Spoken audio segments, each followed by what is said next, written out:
On Global TV News Express, President Tinubu seeks Senate confirmation of Ibas, Dambazo, 63 other nominees as ambassadors. In business, Federal Executive Council approves Nigeria's 2026 to 2028 medium-term expenditure framework. On the foreign scene, Guinea-Bissau's Electoral Commission says vote tally destroyed. And in sport, FIFA confirms December 15 African Cup of Nations release date. Hello and welcome to all our viewers in Nigeria and around the world to News Express on Global Television, coming to you live from the nation's capital, Abuja. I am Mukhtar Kasim. A quick reminder that Global Television is on DSTV channel 365 and on StarTimes channel 276. And now, the news in details. President Bola Tinubu has nominated Ibot Abbas, the immediate past sole administrator of Rivers State and a former chief of naval staff, as a non-career ambassador, alongside Abdurrahman Dambazo, a former minister of interior and ex-chief of army staff. The president also listed former senator Ita Enang and Choma Ohakim, former first lady of Imo State, among the new nominees in what becomes the third batch of ambassadorial nominees under his administration. The two lists brings to 68 the number of persons nominated so far as ambassadors awaiting confirmation by the Senate. The latest nominations further expands the president's diplomatic team as he continues to recalibrate Nigeria's foreign representation with a blend of former top military officers and seasoned political figures. Meanwhile, the Senate has concluded the screening of three ambassadorial nominees, Ayodele Oke, Kayode Are, and Aminu Dalhatu, forwarded by President Bola Tinubu for confirmation, with the Foreign Affairs Committee led by Senator Sani Bello vetting their credentials. During the session, Senator Bello disclosed that Oke, a former NIA Director General and ex-Commonwealth envoy, had satisfactorily addressed past allegations, while Dalhatu and Are, both former senior security and diplomatic officials, also defended their records. The committee's report is expected to be submitted to the plenary for final confirmation, marking another step in the administration's ongoing efforts to strengthen Nigeria's diplomatic representation across key global regions. In another development, the Senate has summoned Finance Minister Wale Edun, Education Minister Tunji Alausa, and other key officials to explain the collapse of the $30 million Safe School initiative following the adoption of a work plan by its ad hoc investigative committee led by Senator Orji Uzor Kalu. Kalu told journalists after the inaugural sitting that the inquiry will compel all stakeholders, including the Defense Minister, the NSCD Commandant General, and school proprietors, to account for how the program was implemented and why it failed. The investigation comes amidst renewed nationwide anger over the recent abduction of 25 female students in Kebbi State and more than 200 others from a Catholic school in Niger State, incidents that have spotlighted the breakdown of school safety mechanisms nationwide. Now, in a decisive move to reposition Nigeria's airport system for global competitiveness, the Federal Airport Authority of Nigeria, FAN, has opened a 4-day board and stakeholders retreat in Abuja, focusing on the future-proofing FAN leadership, modernization, and strategic renewal. Our correspondent, Sadia Yakubu, reports. Setting the tone for retreat, the Chairman Federal Airport Authority of Nigerian Government Board, Dr. Umar Abdullahi Ganduje, said the meeting offers a crucial moment to reaffirm the agency's long-term vision, prepare it for fast-evolving challenges within the aviation industry. He explained that the gathering provides a forward-looking space for strategic conversations on infrastructure expansion, operational efficiency, institutional reforms, and stronger policy alignment. Issues he described as essential to build a modern, service-driven aviation authority. According to him, the retreat is pivotal for repositioning FAN to thrive in an increasingly competitive global aviation landscape. This retreat aims to provide a forward-looking platform for deep reflection and meaningful dialogue on the challenges and opportunities shaping Nigeria's aviation sector.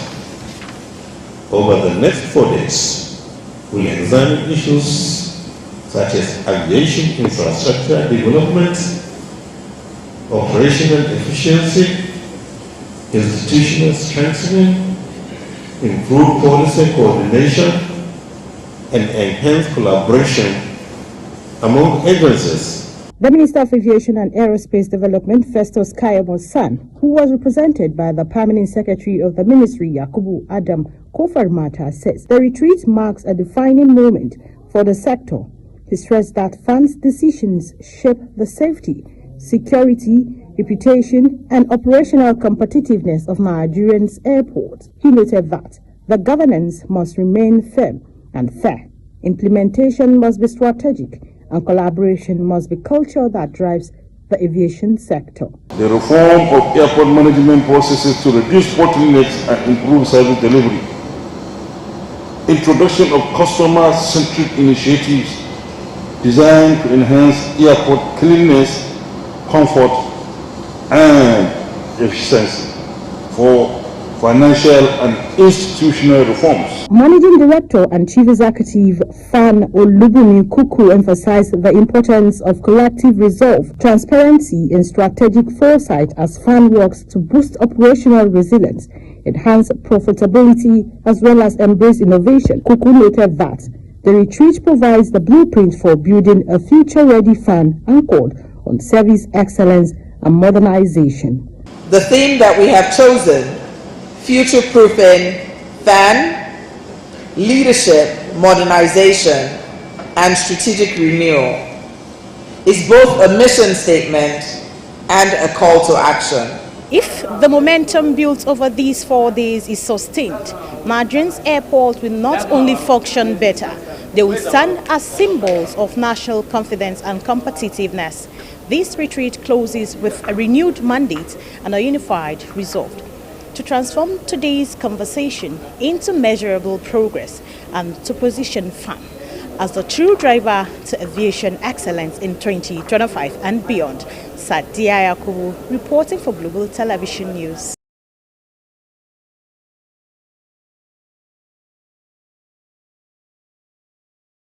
Former Kano State Commissioner for Information and Chief of Staff to the ex-APC National Chairman, Muhammad Garba, has criticized the NNPP-led administration over what he calls an embarrassingly poor budget performance, citing a report showing that key sectors, including water resources, health, and education, recorded less than 40% capital implementation in the first 3 quarters of 2025.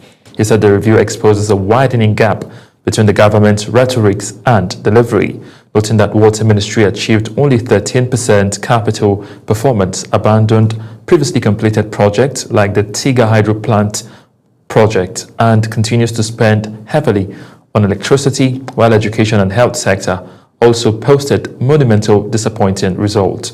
Garba further accused the administration of executing rushed and poorly coordinated road projects, arguing that the overall pattern reflects weakening planning, inefficient spending, and a failure to prioritize reforms that could address Kano's long-standing infrastructure and service challenges. Now, 250 persons with special needs and vulnerable have benefited 200,000 naira each under the Renewed Hope initiative of the First Lady of Nigeria, Senator Oluremi Tinubu. Correspondent Felicity Indere reports that the gesture is in commemoration of the International Day for Persons with Disabilities. 3rd of December every year is marked as International Day of Persons with Disabilities. This year, the focus is on inclusive financing to mark a real difference to the lives, health, and well-being of persons with disabilities, their families, and society at large.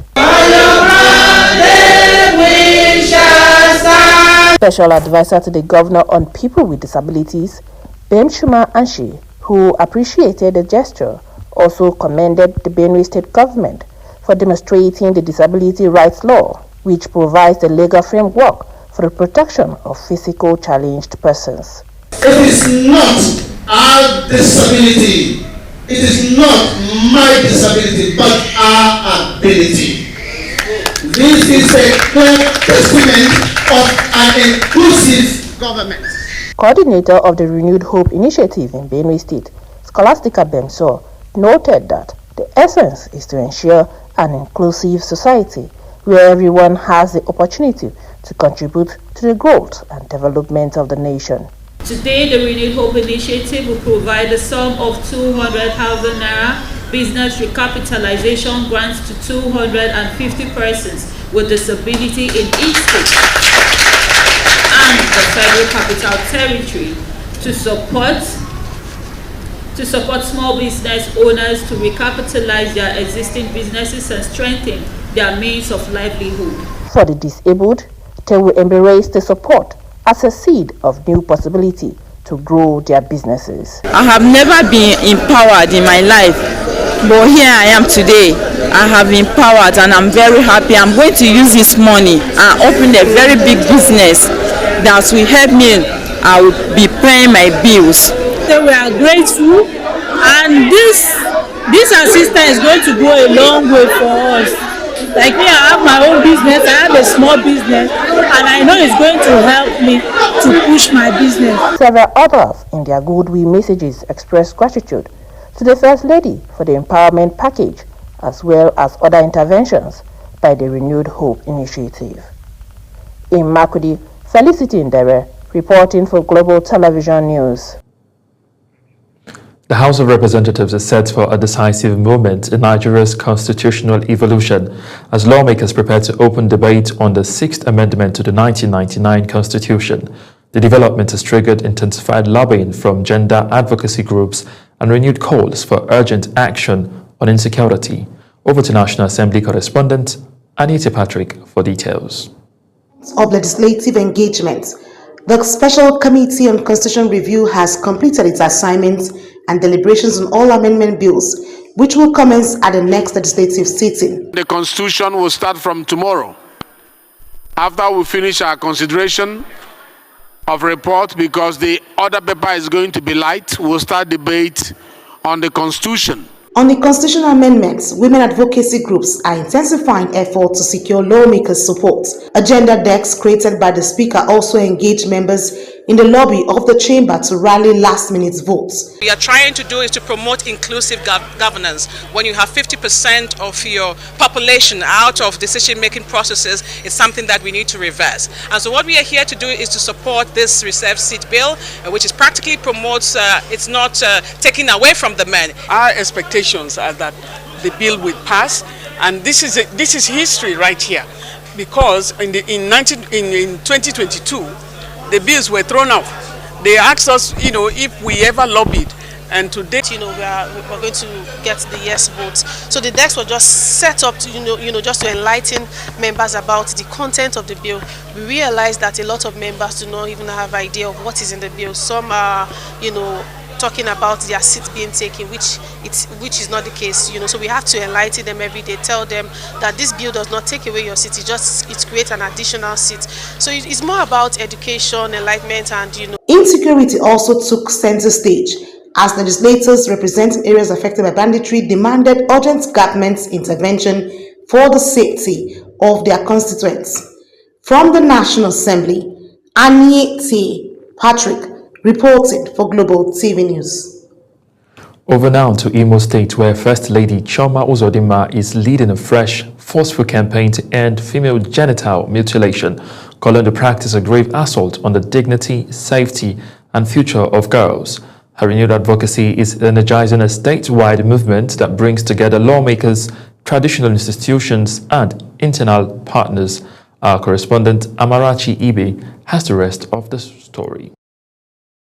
In Owerri, the Good Hope Women Flourish Initiative, supported by the United Nations Population Fund and the United Nations Children's Fund, hosts a major stakeholders engagement aimed at eliminating FGM across Imo communities, with the theme, Elimination of FGM in Imo State. First Lady Chioma Uzodinma called on parents, traditional leaders, and institutions to reject harmful cultural norms and protect young girls from the practice. Every girl is born complete and beautiful, exactly as God created her.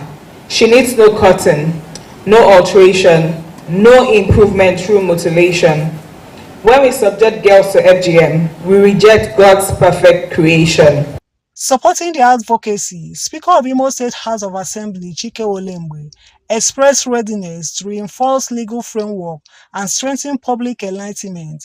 He says, ending FGM requires both strong legislation and consistent community dialogue. The House of Assembly has enacted a law that is not centered on wickedness, but to enable the masses, the community leaders, the stakeholders support this initiative. Representatives of VINIPA and UNICEF emphasized the urgent need for sustained grassroots mobilization, noting that the health risk and long-term trauma associated with FGM demands more active reporting and stronger prevention system. We wish to especially thank Her Excellency, the First Lady, for her commitment, her dedication, her consistent advocacy, community mobilization efforts, and unwavering support to the well-being of women and girls and also survivors in Imo State. The other encouraging finding is that the prevalence of FGM among women aged 15 years to 49 years in Imo State has reduced from 61.7% in 2018 to 34.3% in 2024. With growing political will and renewed collaboration among government, partners, and communities, stakeholders remain confident that Imo State can secure a future where no girl is subjected to FGM. From Owerri, Amarachi Ibe, reporting for Global TV. You're watching the live broadcast of News Express. When News Express returns, Guinea-Bissau's Electoral Commission says vote tally destroyed. Details coming shortly, plus business and sports stories on the other side of this break. Please stay with us.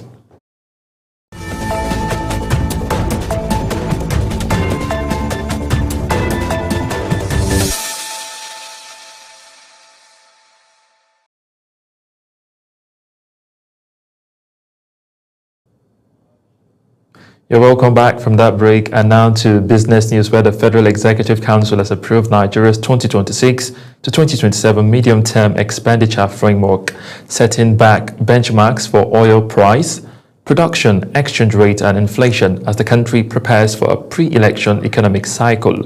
Budget and Planning Minister Atiku Bagudu says the framework projects total federation revenue at over 50 trillion naira in 2026, alongside a fiscal deficit of 20.1 trillion naira and rising GDP expected to hit 690 trillion naira next year.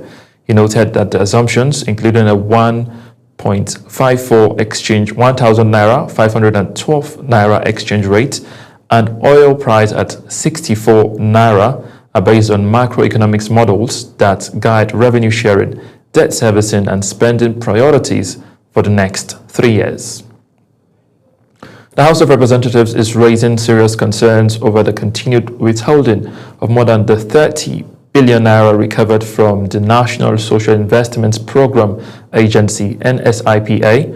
Lawmakers warn that the delayed release of the fund is crippling the government's flagship poverty alleviation schemes and denying support to millions of vulnerable Nigerians. National Assembly correspondent Anita Patrick tells us more. The alarm was triggered during Tuesday's plenary after a motion of urgent public importance moved by Seidu Abdullahi, member representing Niger State. Abdullahi told the House that NSIPA is the federal government's central coordinating body for major social intervention programs, from the GEEP micro credit schemes to the homegrown school feeding program and the grants for vulnerable groups. He said these initiatives were designed to lift poor households, boost school nutrition, support small businesses, and stabilize communities across the country. Credible sources have indicated that this recovery funds estimated that over 30 billion have not been remitted into NSIPA's designated treasury single account, thereby stalling program implementation and leaving millions of intended beneficiaries without the social and the economic support envisioned by the federal government. The lawmaker recalled that President Bola Tinubu suspended NSIPA operations in January 2024 to allow for a thorough investigation into alleged financial misconduct.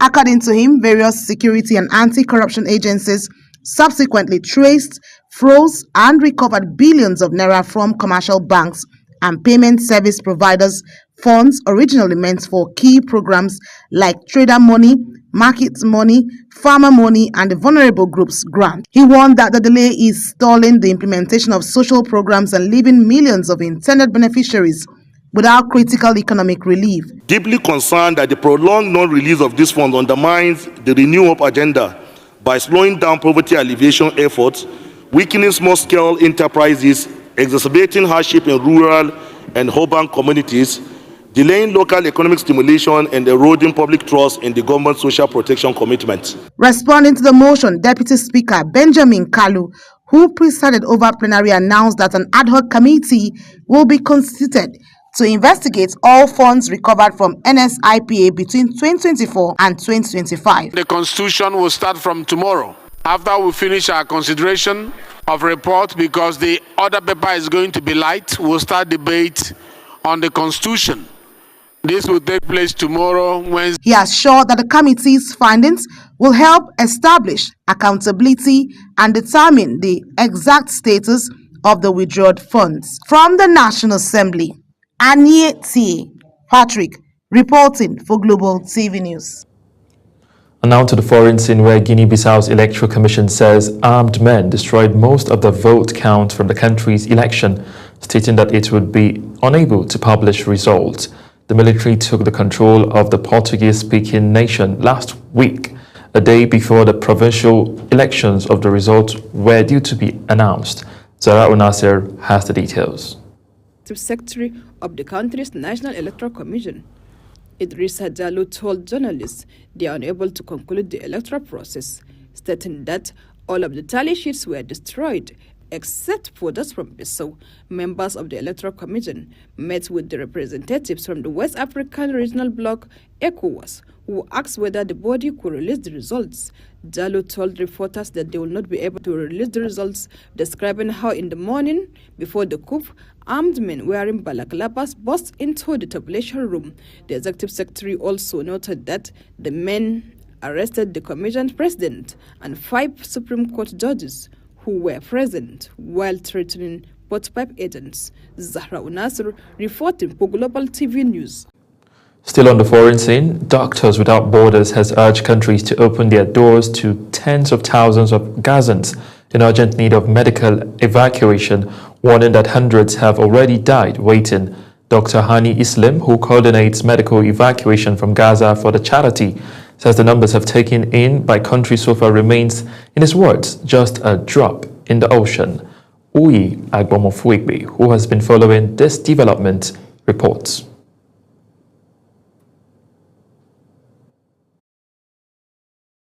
The World Health Organization estimates that more than 8,000 patients have been evacuated out of Gaza since the war erupted following Hamas's attack inside Israel on October 7, 2023. It also says more than 16,500 patients still need treatment outside of the Palestinian territory. However, speaking at the headquarters of the international organization, popularly known by its French name, Médecins Sans Frontières, in Geneva after accompanying seriously ill and injured Gaza children to Switzerland for treatment. Dr. Islam said the number is based only on patients registered for medical evacuation, and the true figure is higher. The latest statistic from the MOH and from WHO saying that 16,500 in need of medical evacuation, which is not representing the reality, and it is our estimation said that it's 3 to 4 times the number should be higher than that. We are talking only about the registered patients for the medical evacuation. Dr. Islam has also made a passionate plea to countries around the world to support efforts geared towards ramping up evacuations.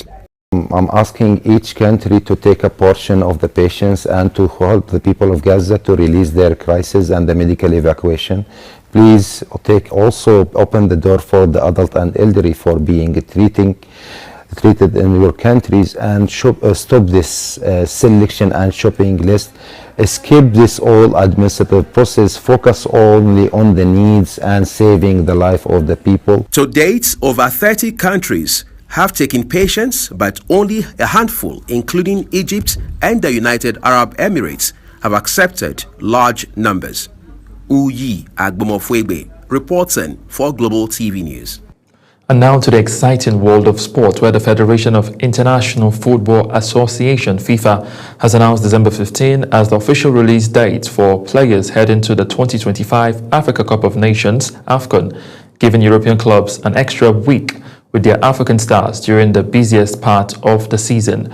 The decision means Nigerian players such as Osimhen, Lukman, Chukwueze, Iwobi and Basi will feature longer for their clubs before joining the Super Eagles camp ahead of the December 21 kick-off in Morocco.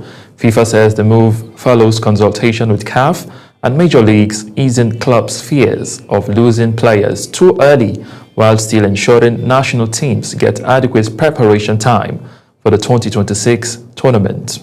Now, as Global TV News Express comes to an end, here is a recap of our top stories. On Global TV News Express, we brought to you that President Bola Tinubu has nominated Ibas, the immediate past sole administrator of Rivers State and a former chief of naval staff, as a non-career ambassador, alongside Abdurrahman Dambazau, a former minister of interior and ex-chief of army staff. In business, the Federal Executive Council has approved Nigeria's 2026 to 2028 medium-term expenditure framework, setting new benchmark for oil production, producing exchange rate and inflation in the country prepare for the election cycle. And on the foreign scene, Guinea-Bissau's Electoral Commission says armed men destroyed most of the vote counts from the country's election, stating it will be unable to publish results. And in sports, the Federation of International Football Association, FIFA, has announced December 15 as the official release date for players heading to the 2025 Africa Cup of Nations. That's it on Global TV News Express. A quick reminder that Global Television is on DSTV channel 365 and on StarTimes channel 276. Kindly follow us across all social media platforms now showing on your screen using a Global TV NG. I am Mukhtar Kasim. Saying a very big thank you for watching.